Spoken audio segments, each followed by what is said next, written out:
So I'm recording now. So let me just quickly start all over. I'll quickly start all over. Now, this is once you open up your Microsoft Power BI, this is actually something similar to this is what you will have.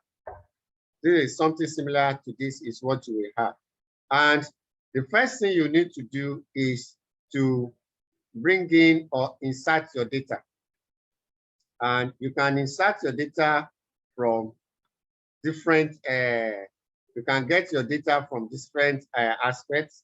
And one of them is the one we can use or we are using is the Excel.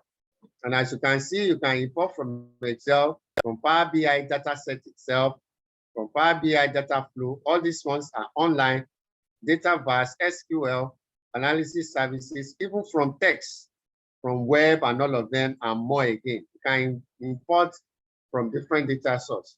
So, but what we are importing from is Excel. So what you need to do is to click on Excel, and from the Excel, it maps you to the data you want to import. So the data I want to import is this particular one, which is Power BI, and that's the name I gave to it. I click open, and once I click open, it's going to bring it up. So it will connect the Power BI to the data source. So then the system will also give me the room for me to preview my data before I bring it in.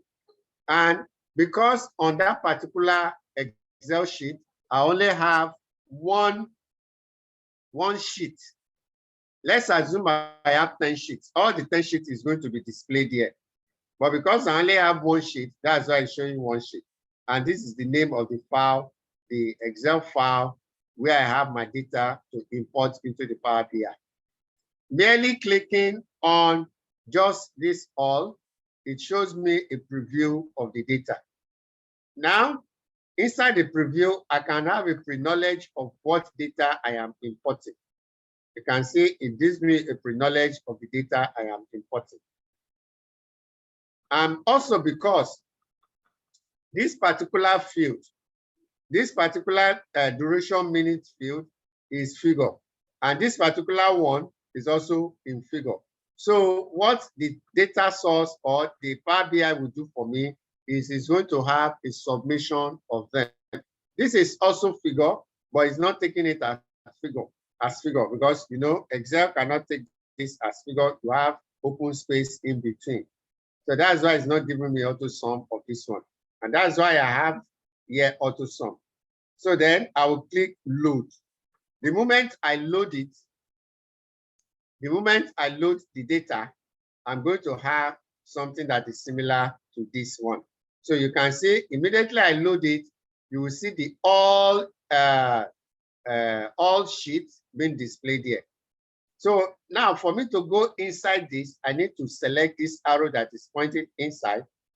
Then it shows me all the items that I have on it. This particular item was added by the Power BI from something that we call DAX, Data Analysis Exchange. So how do I do this? Or why do I need this? You know, there are times that you might need additional column in your Excel sheet. You know, you just create the column, do your mathematical arrangement on it, and then you have it. It's the exact thing that you're also doing in Power BI. The Power BI can create a column for you and do the mathematics for you. But what is now making it different from the Excel is that it shows you the visualization almost immediately. Rather than you selecting a particular column and column for your Excel, but this one is the moment you select the visualization and you put in all those columns heading inside of it, it does the visualization for you. Now let's assume now that we want to have a kind of DAX application or DAX instruction. So you click, you click at this,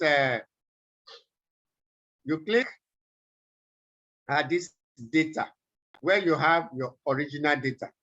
So Once you click on it, it shows you your original data.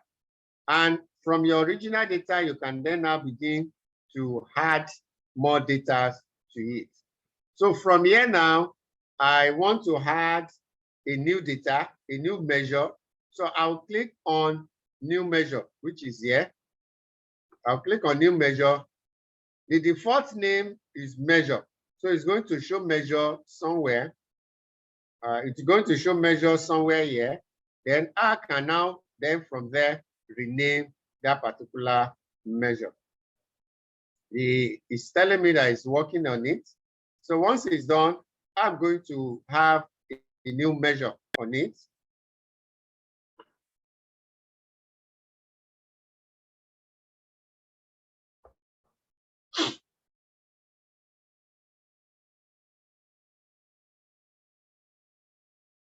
My system is a little bit going slow.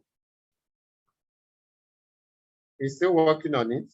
So it's creating another new measure for me to write my DAX programming or my DAX syntax for it. Now it has shown the new measure, which is this. I can rename it to whatever I want, which is this measure here. And as you can see, it gives me the default to be measured. I can say, let me name this from there. I can say count 2. I can now say, what should be my count 2? I can say, yeah, I can even say it's count. Once you begin your typing, it gives you a kind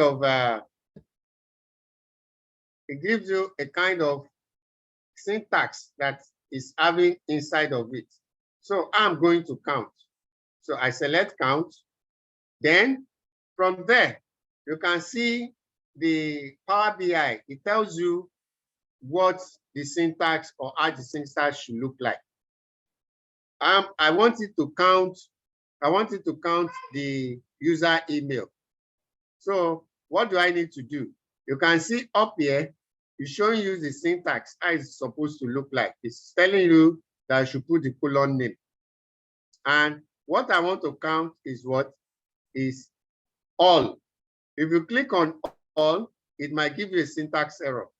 But if you now say all username, all user email, I select that, it gives you the syntax that you can follow. I say all, you can see now it has given me a complete syntax of how it should look like.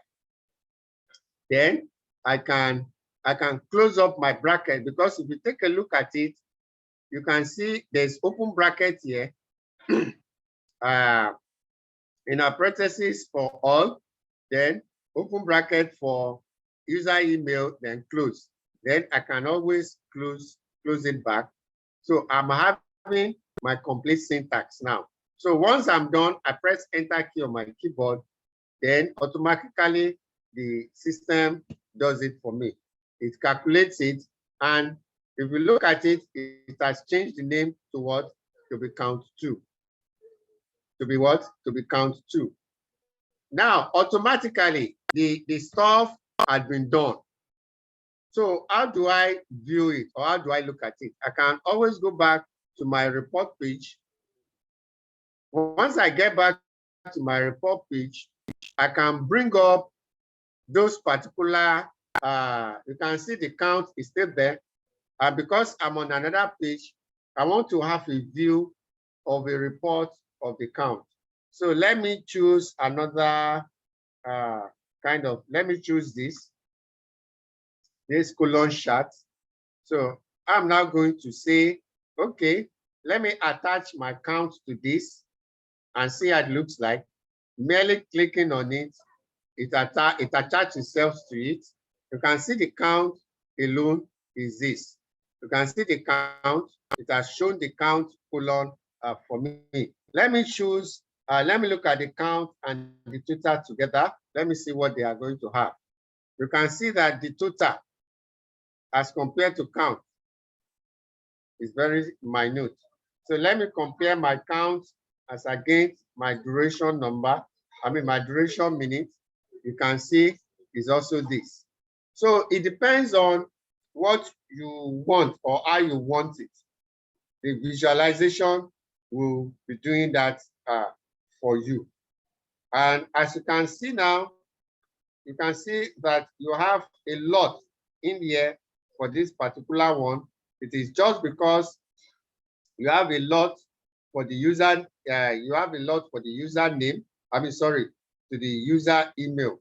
And you can see the count.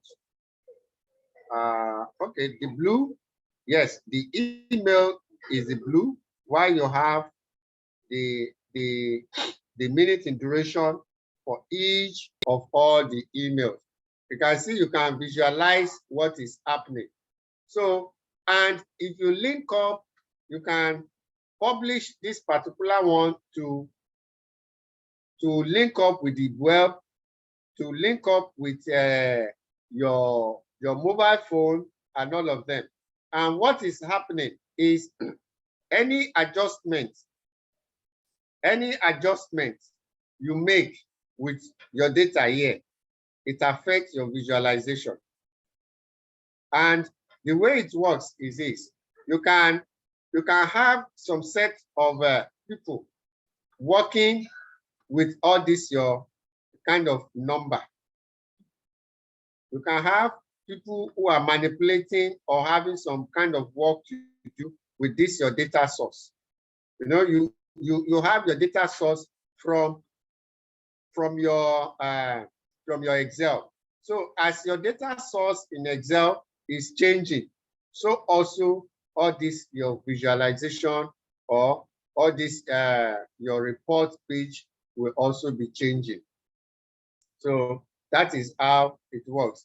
And as the data are changing, you can always refresh your data. You can always refresh your data to have the kind of the data that you have presently. So that is how it works. You can link up with your data which you have presently or your system, which is what we have now, and link that up with what you have online. Then you can then begin to have different kind of manipulation. I had refreshed. That is why it's being slow. So because it's assuming that it's taking different data from different sources. So I think we will stop here. And if we have any questions, then we can still continue. So let me stop the video.